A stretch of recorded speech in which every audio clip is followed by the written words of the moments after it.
Welcome back to 100 Seconds of Sanity, everybody. As you may have heard, the big news has arrived, which is President Trump has, at least informally, passed the baton, the torch, if you will, to Vice President, President-elect Joe Biden, signaling the transition from one administration to the other will probably go off a bit easier than I would have guessed. We'll see, though. It's definitely some more stuff that's got to happen before we get to that.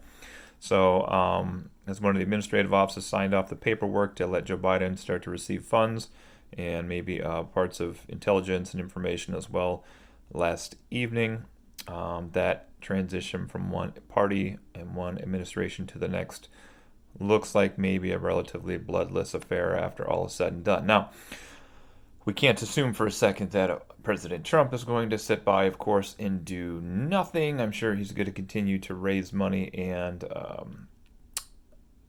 potentially promote himself into whatever it is he chooses to do upon leaving the office of President of the United States.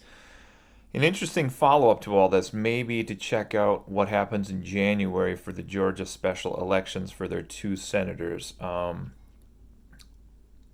lot of power hangs in the balance of those two senators to be elected. It'll be interesting to see which way the votes go on that. That would be a good topic for us for a future video. But the role that President Trump plays specifically, will he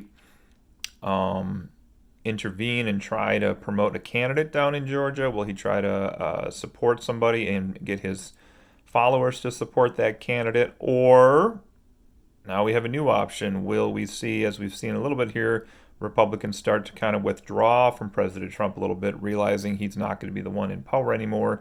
He's not necessarily the one who's going to support them from the office of the presidency. Do we start to see Republicans kind of turn the other way, and do they try to unpromote themselves? We'll talk about Georgia more in a later video. Both of the candidates down there so far have pledged to support President Trump's election recall efforts, so we'll see where this all ends up in a month's time.